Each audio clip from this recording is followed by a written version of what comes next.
3 छोटे अमाल। बड़ा इनाम। एक वक़्त था, एक नौजवान ने एक दरविश से पूछा, बाबा सईद, मैं चाहता हूँ कि मेरी किस्मत बदल जाए और मुझे आखिरत में भी बड़ा मकाम मिले, लेकिन मेरे पास लंबी इबादत का वक़्त नहीं। क्या कोई ऐसे छोटे अमाल हैं जिनका इनाम बहुत बड़ा हो? बुजुर्ग ने मुस्कुराते हुए फरमाया, बेटा, अल्लाह ताला ने नेकियां कमाना बहुत आसान रखा है। सिर्फ ये 3 छोटे अमल अपनी ज़िंदगी का हिस्सा बना लो, तुम्हारी दुनिया और आखिरत दोनों चमक उठेंगी। 1. कसरत इस्तिगफार। अस्तगफिरुल्लाह। दिन में थोड़ा वक़्त निकाल कर दिल से माफ़ी मांगो। इसका इनाम यह है कि अल्लाह तुम्हारे लिए रिज़्क के वो दरवाज़े खोल देगा जहाँ से तुमने सोचा भी ना होगा। 2. दुरूद शरीफ की पाबंदी।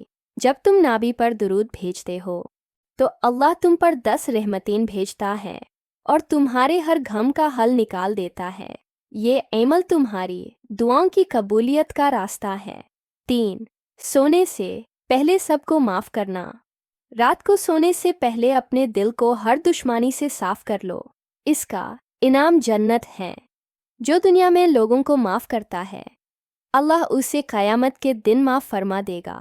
नौजवान ने इन तीनों चीज़ों को अपनाया। कुछ ही अरसे में उसकी परेशानियां ख़त्म हो गईं और उसके चेहरे पर वो सुकून आ गया जो बड़े बड़े अमीरों के पास भी नहीं होता। उसे समझ आ गया कि बड़ा इनाम मेहनत से नहीं बल्कि खुलूस से, नियत से मिलता है। सबक लेसन।